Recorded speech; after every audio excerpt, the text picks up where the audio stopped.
You're listening to Clinicians Roundtable on ReachMD.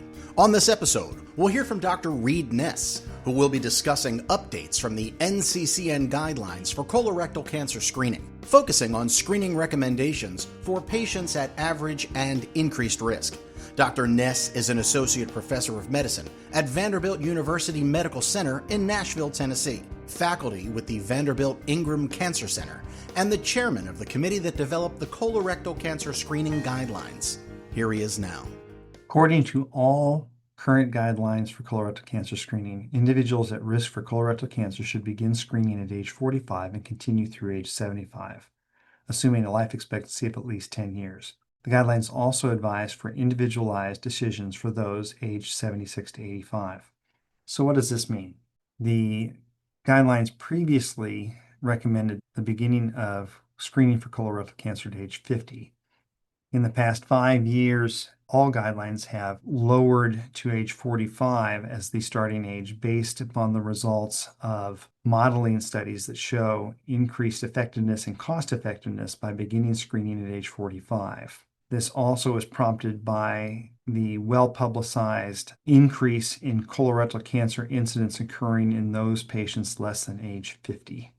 We recommend that colorectal cancer screening be continued through age 75 in all individuals who are not believed to be dying of another cause and have a life expectancy of less than 10 years. Between 76 and 85, we advise individualized decision-making. What do we mean by that?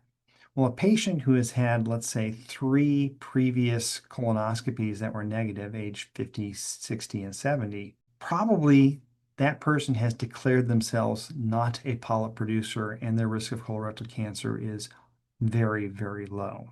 And stopping at age 75 is more than appropriate.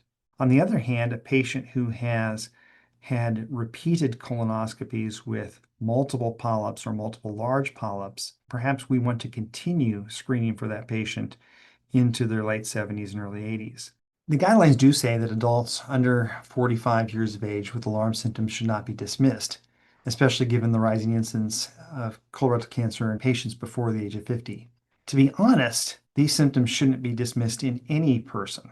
In fact, all patients, regardless of age, who present with symptoms or signs potentially associated with colorectal cancer, including, let's say, rectal bleeding, iron deficiency anemia, unexplained abdominal pain, or unexplained weight loss, should undergo a prompt, tailored evaluation for both GI and non-GI sources of blood loss.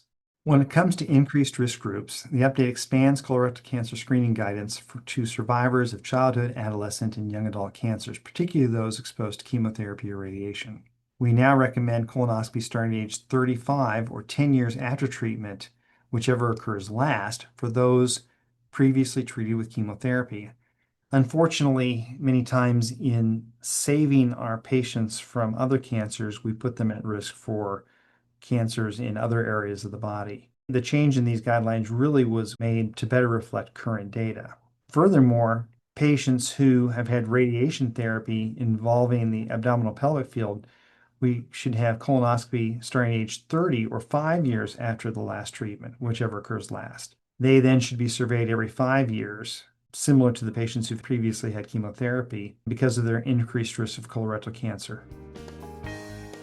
That was Dr. Reid Ness talking about screening considerations for patients at average and increased risk of colorectal cancer. To access this and other episodes in our series, visit Clinicians Roundtable on ReachMD.com, where you can be part of the knowledge. Thanks for listening.